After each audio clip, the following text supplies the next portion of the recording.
সময় কি হয়? আল্লাহর কসম, এমন একটা সময় ইফতারির সময় আগ মুহূর্ত হালাল খাবার না হারাম? আল্লাহ কি শিক্ষা দিচ্ছেন ইফতারির মাধ্যমে? আপনি দেখেন না, হালাল খাবার আপনি বর্জন করছেন না কেন? কেন করছেন না? আল্লাহর হুকুম হয় না বিদায়।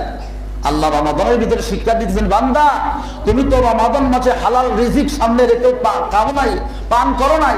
হালাল ছিল, আমি আল্লাহ হালাল করেছিলাম, কিন্তু আমি আল্লাহর হুকুম হয় নাই বিদায় তুমি কি করো নাই? ধরো নাই। কিন্তু এই বান্দা রমাদান মাসে এই শিক্ষা পেয়ে বুঝি এই কথা স্মরণ না রেখে রমাদানের পরে হারাম জিনিস কিভাবে বান্দা ভক্ষণ করবে? কথা বলেন ঠিক কিনা? বান্দার মনের মধ্যে আসবে না যে রমাদানের ভিতরে হালাল জিনিস সামনে রেখে আমি পান করি নাই, খাই নাই আল্লাহর ভয়ে, একমাত্র শুধুমাত্র কেবলমাত্র আল্লাহর ভয়ে আমি খাই নাই, ইচ্ছা করলেই খেতে পারতাম। দিনের 3:30 4টার সময় একবারে গলা শুকিয়ে জিব্বা টিব্বা একবারে বলতে যাইতে থাকে, শরীরটা দুর্বল হয়ে যায়, কাঁপতে থাকে, ডায়াবেটিস যাদের আছে। হ্যাঁ, রুমের ভিতরে ফ্রিজের মধ্যে পানি আছে, এক বোতল মাইরা দিলে কেউ দেখবো নি? দেখবো নি? গলা পর্যন্ত মাইরা দিলে কেউ দেখবো? কেউ দেখবে না। ফ্রিজের মধ্যে ঠান্ডা পানি আছে, মুখের মধ্যে রুচি আছে, ইচ্ছা করলেই খাইতে পারে, কিন্তু বান্দা খায় নাই। ওই যে আল্লাহ বলছেন ইন্নাস সাওমু লি ওয়া আনা আজজি বিহি, বান্দাদের পারতো খাইতে একেবারে ইজিলি। বাথরুমে ঢুকেছে, ঠান্ডা পানি বাহির হচ্ছে, কেউ বিবি দেখবে না, সন্তান দেখবে না, পরিবারের কেউ দেখবে না, বান্দা শুধুমাত্র কেবলমাত্র আমি আল্লাহকে ভয় করে পানি ধরে নাই, খায় নাই। আল্লাহ বলছেন এই জন্য আস-সাওমু লি ওয়া আনা আজজি বিহি। ও ফেরেশতারা, বান্দা নামাজ পড়ছে, বাজার দিলাম দিয়ে দাও, দান সাদাকা করছে দিয়ে দাও, কিন্তু বান্দা রমাদানের রোজা রেখেছে, সাবধান, ধরবা না, কথা বলবা না।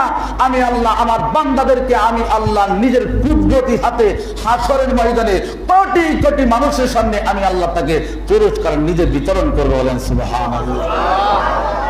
সম্মানিত শুধু সেই সিয়াম আমরা যদি তার হক আদায় না করে যদি সিয়াম না পালন করি, তাহলে এই সিয়ামের আমরা কিন্তু হাসরের ময়দানে আল্লাহর পক্ষ থেকে আমরা কি পাবো না? পুরস্কার পাবো না।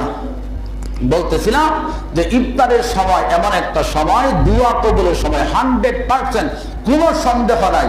ইফতারের আগ মুহূর্তে দোয়া করবো আমরা, আল্লাহ যা চাইবো তাই কবুল হবে আল্লাহর কাছে।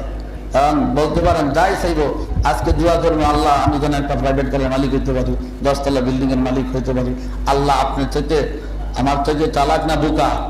আল্লাহ বান্দাকে জান্নাত দিতে চান, আল্লাহ বান্দার সব দোয়া কবুল করেন। স্পেশালি দোয়াগুলা আল্লাহ তার বান্দার জন্য আখিরাতের জন্য রেখে দিয়েছেন।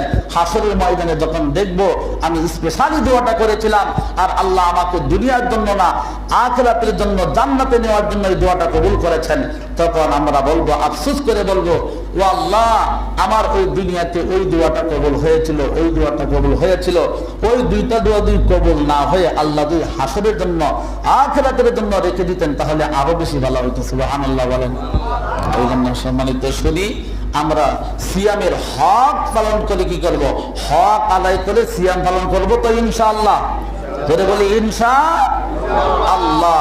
আমাদের শিক্ষা নিতে হবে সাহাবায়ে কেরাম রাদিয়াল্লাহু তাআলা আলাইহিম আজমাইন থেকে, তাবিঈ থেকে, তবে তাবিঈ থেকে, উম্মতের শ্রেষ্ঠ মাহবুব বান্দাদের কাছ থেকে আমাদের শিক্ষা নিতে হবে।